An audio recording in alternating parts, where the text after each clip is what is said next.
नमस्कार, मैं रविंद्र कुमार। दोस्तों, जिस खेत में आज खड़ा हूँ, यहाँ पर आप देख रहे हैं कि हरियाली ही हरियाली और ये जो पौधे उगे हुए हैं, देख रहे हैं आप, हरे भरे बहुत ही अच्छे लग रहे हैं। तो ये है मेरी यूरिया की खान। यूरिया की खान मैं इसलिए बोल रहा हूँ कि मैंने अपने खेतों में जो पौधे यहाँ पर देख रहे हैं, ये हरे भरे, ये उगाए हुए हैं। इनका नाम है, हम इसको जंतर भी बोलते हैं, इसको ढैंचे के नाम से भी पुकारते हैं, दांची भी बोलते हैं अलग अलग भाषाओं में इसको, और वैज्ञानिक नाम इसका सोसवानिया बिस्पिनोसा है। तो आज मैं इन पौधों के ऊपर ही कुछ जो जानकारी आपको उपलब्ध करवाऊंगा। तो ये जंतर जो है मैंने बीजा हुआ अपने खेतों में, मैं इसको यूरिया की खान बोल रहा हूँ। क्यों? क्योंकि ये हमारे खेत में प्राकृतिक तरीके से यूरिया यानी कि नाइट्रोजन जो है, खाद जो है, उसका काम करता है। हम जो भी रासायनिक खादें अपने खेतों में डालते हैं,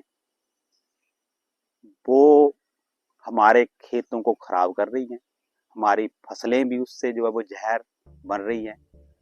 तो अगर हम किसान भाई इस तरह से ढैंचा या जंतर या हमारे जो बुजुर्ग लोग थे, वो जो जिस तरीके से खेती करते थे, वो प्राकृतिक विधि या जैविक विधि से जो है करते थे। रासायनिक खादें होती नहीं थी उस टाइम, तो खादें कैसे बनाई जाती थी? तो ये हरी खाद का काम करता है।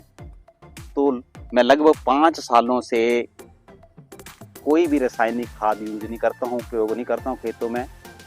और इस तरह से जो जंतर, ढैंचा या जिसको पटसन भी पहले हमारे बुजुर्ग बीजते थे, इनको अपने खेतों में उगाता हूँ। और उसके बाद जब ये फसलें जो हैं, जो ये पौधे हैं, ये 2-2.5 फुट के हो जाते हैं, तो इनको जो है, इनके ऊपर हल जो है चला दी जाता है या ट्रैक्टर जो है चला दी जाता है और इनको मिट्टी में दबा दिया जाता है। तो ये गल सड़ जाते हैं और इनसे जो है हमें नाइट्रोजन जो है भरपूर मात्रा में मिट्टी में जो है मिल जाती है। तो इससे जब भी हम इसके बाद फसल बीजेंगे, जब गेहूं का टाइम आएगा, तो गेहूं भरपूर मात्रा में होगी और किसी भी प्रकार की हमें रासायनिक खाद जो है वो डालने की जरूरत नहीं होगी। तो ये जंतर जो है, आप मार्केट में इसका बीज उपलब्ध भी है और जो किसान भाई इसको उगाते हैं वहां से भी आपको उपलब्ध हो जाएगा। लगभग 1 हेक्टेयर में ये 60 किलोग्राम जो नाइट्रोजन जो है हमें मिल जाती है, जिससे कि हमें जो है, क्योंकि यूरिया से भी हमें नाइट्रोजन ही मिलती है, जो कि हमारी फसलों को बहुत तेजी से बढ़ाती है।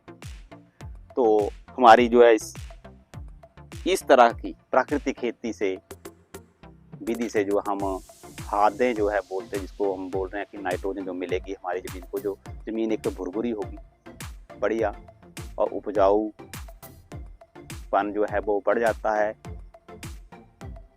और इससे जो है किसी भी प्रकार का जो हमें जो है जो फसल उगाई होगी उसको खाने से नुकसान नहीं होगा।